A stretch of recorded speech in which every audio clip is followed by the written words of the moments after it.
Aaron Tuttle here for Ferguson Roof Systems.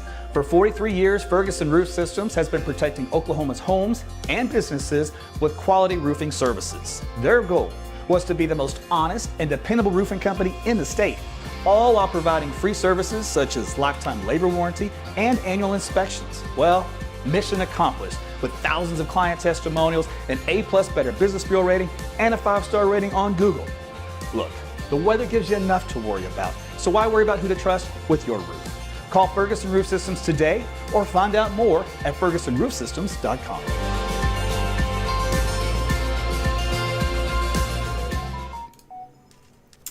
Hey everybody, happy Friday. It is time for your weather updates. It's lunchtime, just before noon, so we get down to the details that you can expect for your weekend and a little sneak peek preview for next week.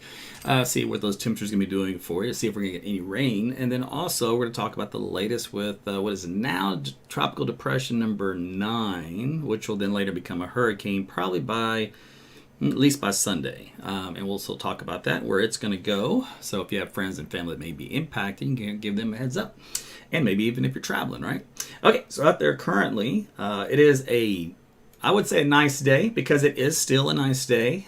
We haven't quite heated up just yet. We're at 77 degrees, plenty of sunshine out there. On my backyard Tempest weather station, you can get a Tempest as well. Just check out my website, aarontotalweather.com, and get you a promo code off of that for you. Or, sometimes, really anytime when I do a broadcast and I show you the full screen, you can always just QR code scan that little icon there on your right. And that will also get you that discount for you if you're interested.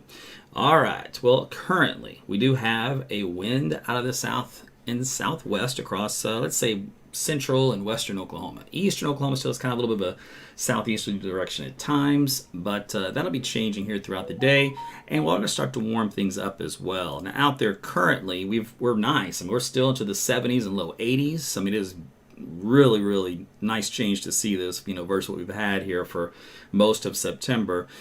Still cool, though, in the 60s across far northern Oklahoma. So they are hanging on to fall by a thread up there before summer tries to kick back in here for later this afternoon.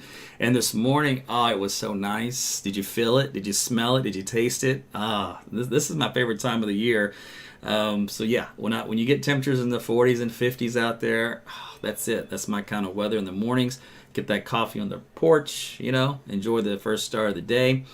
Even the evenings, it cools off nice. Now, of course, we haven't had any decent rain in a while. The drought outlook has been updated as of a couple of days ago, and so it has kind of a stronger indication here in eastern and east central Oklahoma, also northern counties, and also down to southwest Oklahoma. But, as par for the course this year, it has been a dry year overall as far as rainfall goes. Now, we do have another cold front coming in. Will it produce some rain? Well, first, let's take a look at the timing of this. So like we said, today's winds are out of the southwest for the most part this afternoon. That will help to get us back up into the 80s to low 90s, believe it or not. So yeah, you're like, we'll really hit the 90s? Some places will. It'll be a struggle. But as we head into tomorrow, so let's see, let's go from Friday into Saturday. What you'll see is this little, it's hard to make out, right? So it's kind of like a little wind shift line. It's this little deviation here in the wind field. And what you're going to notice is a very light northeast wind develop here on this side for tomorrow afternoon as we go from the morning to the afternoon. So let me put this into motion, and then I can get it to about, let's go right here at 3 o'clock in the afternoon. So look what happens here. Now we have a little bit of a push down here, a little bit of a north wind. So it's a very weak front. It's not going to be, gangbusters like the one that we had for Thursday. That was obviously a big difference maker. This one won't quite be. It will bring us some cloud cover, though, with it, along with that little bit of a wind shift. It'll kind of fall apart. And then what happens is on Sunday, let's go into Sunday morning, we have another secondary push of some weak air coming in here with a light north wind. Again, you won't notice that one so much. It kind of slowly oozes in. So we're still going to get warm because of the dry air in place. So dry air means trouble to get some rainfall. So let's take a look at that. So here we go into time. You do have some scattered showers up in the panhandle. Very, very light, isolated activity. And then we headed to Saturday in the afternoon hours. I really would say from morning to afternoon. There's this little east to west corridor along that frontal boundary where you're going to have at least some clouds and at least some sprinkles. Beyond the sprinkles, I can't guarantee anything significant, unfortunately. But those will be around for Saturday afternoon. You can see how they move through the I-40 corridor here in Oklahoma City, points eastward.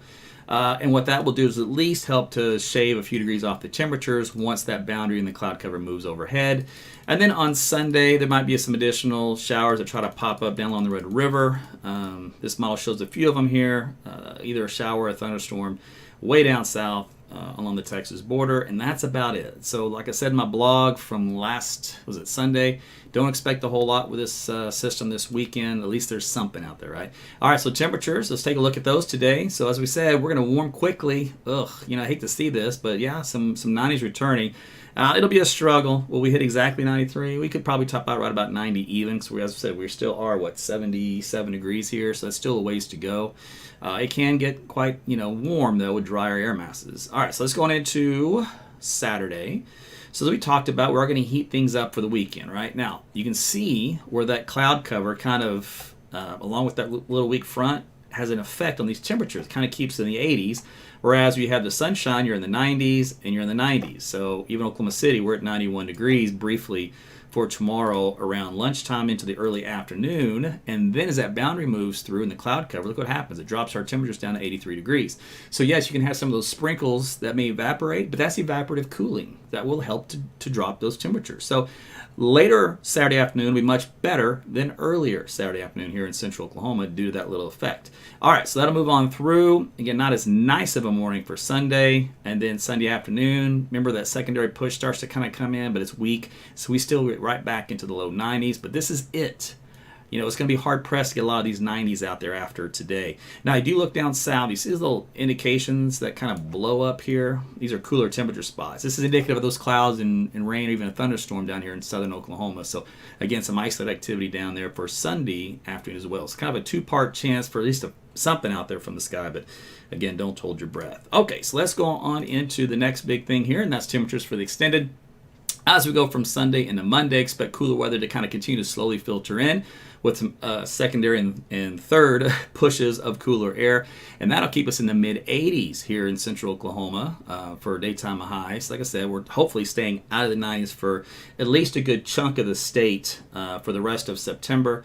And then as we head into October, the pattern hasn't really changed too much. Right now, we're not lows in the 50s. So I kind of like this weather. The afternoon highs, maybe a couple degrees a little warmer than I like, but otherwise the lows in the 50s. This is what fall is for me, and this is actually my favorite time of the year. So I really do enjoy fall. Now, let's talk about hurricane action, right? So we do have this little tropical depression that has been forming down here. This is south of Jamaica and south of Cuba and all the islands. So it's just down here in the open water doing its thing here, moving into the Central Caribbean. And that is going to continue to kind of get organized. Right now it's disorganized. It's not like a tropical storm yet. Doesn't have all that structure built in, but it's moving over temperatures. This is a water in Celsius of 29 to 30 degrees all the way up to the panhandle. So it's going to have, as it works its way from this region, it's going to have a lot of warm water to feed it and to help intensify it rather quickly. And so that is something we're going to be focused on here for today. If we look here, let's do this first. This is a look at the European model. This is just its operational run. So I want to show you what happens. We're going to focus on, let's do this little guy right here. Our area of interest is this guy right here in the corner. So what we're going to do is we're going to watch this, okay? And then we're also going to kind of track its progress. So it'll kind of go from this region up into here, and then we'll see what happens after that, okay? All right, so let's go into time. So this is for Friday, Saturday. Now we're going to be heading on into Sunday. Now you can see the little colors start to get a little stronger there. You start to get some contours around those colors. That means that the storm has intensified into hurricane status here by Monday as it moves over the islands. And then by Tuesday morning, it's back over the Gulf Stream. And it starts to kind of put its sights on Florida by Tuesday evening into Wednesday morning. And then that moves through Florida. And then after that, it skirts across the Carolinas. So North Carolina getting a little bit of a taste of the hurricane. And then finally back into either Rhode Island or maybe even more inland than that toward New York, another secondary or maybe even a third landfall, depending on how close it kind of hugs the coastline.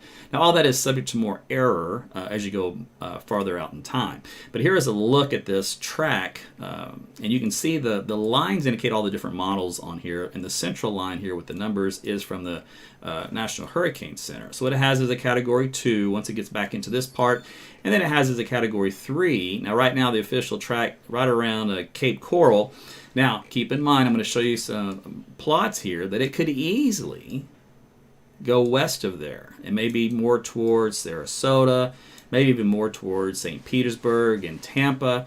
It's still got some room to wiggle here, believe it or not. We probably won't know the exact location of the landfall until about Sunday. Then after that, it really shouldn't change because that's how much time we need for the storm to mature and then to move and the track that we think it's going to move to. And here's a look at one of the hurricane models that actually has that track farther to the west. And by doing so, it skirts the land, which doesn't allow it to weaken that much, and then keeps it over the warm Gulf. And then it kind of has a chance to kind of get back here into the let's say the west central part of Florida for landfall as it makes a quick jog here to the east-northeast from this point forward, and that would be on Wednesday night. This is a complete 24-hour delay. This is one of our hurricane models. Another hurricane model is quite similar in the track, but again, these are just guidance factors. If you do look at the intensity of what the models are kind of indicating, right now they favor an easy Category 3 hurricane. Some of them are trying to tip us into the weak Category 4, so we're watching to see if that happens. Again, it depends on the exact track and some other things. But here's a look at if you were to blend everything together. We call it a super ensemble, right? You take all the models and you see what happens. Well, the track for the last probably 24 hours has been pretty consistent here over the western sides of the island and then back here into the west central parts of Florida with a little, let's say, a favoritism to the southwestern area of Florida versus, say, the west central area of Florida. Regardless, though, you can see we're kind of splitting hairs, and it's still too early to get that exact position. Now, could it kind of hang out here a little bit? Sure. According to those hurricane models, it could do that. Again, it depends on how things come out here, the Caribbean into the Gulf. And then eventually the ensemble track does take it here along the eastern coastline, so we'll have to watch to see what kind of influence it may have in that region. Here again is the official plot from the National Hurricane Center. So it's got... I think it must be a mailman or something because Larry just went nuts. It's got a Category 3. That's the red dot there. So once you get the red dot, that means it's reached Category 3 strength at landfall here from the National Hurricane Center. And that is for Wednesday morning. It's got wind speeds up around 115 miles per hour. So that is the latest on what is going to be happening down with potentially called Hermine. There's another storm out there in the Atlantic, way out there. And if it organizes first into the tropical storm category, to hurricane, then it gets the name before this one down here. So it'll be a race to see who gets to be called Hermine first. But regardless, this will be the storm that the United States will be watching for over the short term. So as landfall as early as, say, Tuesday night, and maybe as late as, say, Wednesday night. So that's it. And either way, we're looking primarily at the west and southwest sides of Florida taking the direct hit. So if you have friends and family in that area, let them know in case they've been sleeping under a rock. I'm sure the news stations there are going nuts now, and everybody's confidence level is building. I put a blog on this or a post a couple days ago to kind of let you know that this will be a hot topic coming up here for the latter part of this week. And it's one of those that kind of flies under the radar, right? I mean, it's a weak cluster of clouds and thunderstorms now, not even organized, and it'll take until Sunday before it really gets to the point to where it can even be a Category 1 hurricane, right? So that takes a while. So all of a sudden, it goes from just nothing to hurricane, and now it's only 2 days away from Florida. So you don't have a whole lot of time to prepare if you were to wait until it gets to a hurricane strength and until you get to the final track before letting everybody know. So it'll be a decent hurricane, and it will cause some problems, obviously, as they normally do. So Category 3 is pretty strong. Category 4, obviously, is even worse in that case. It would have to hit speeds of around 130 plus miles per hour to hit Category 4. And let me show you what you can expect. I didn't load this up earlier, but let me see if I've still got it. Okay, I still do. All right, real quick. And then I'm going to turn you loose for your weekend. All right, so category, this is a types of damage. Graphic title here is types of damage due to hurricane winds. Okay, so we're going to zip on down here to category 3. Well-built framed homes may incur damage, major damage or removal of the roof. Many trees snapped or uprooted, blocking numerous roads. Electricity and water be unavailable for several days to possibly weeks. All right, so that's what a category 3 will do. Category 4, well-built framed homes can sustain severe damage with loss of most of the roof and exterior walls. Most trees will be snapped or uprooted. Power lines down. Power outages will last weeks to months. Most of the area will be uninhabitable for weeks or months. And of course, Florida is a low-lying area, prone to flooding as it is already. So that's why anytime you get a decent storm with this ice out on Florida, it's always kind of a bad news situation. Doesn't happen that often, but when it does, they do have to deal with it. But that's what the Category 3 and 4 differentiation is. Right now, the bulk of the data suggests Category 3, so obviously that's a lot better than the 4. And you can still get that teeter of 3 and 4 with those winds right at 130.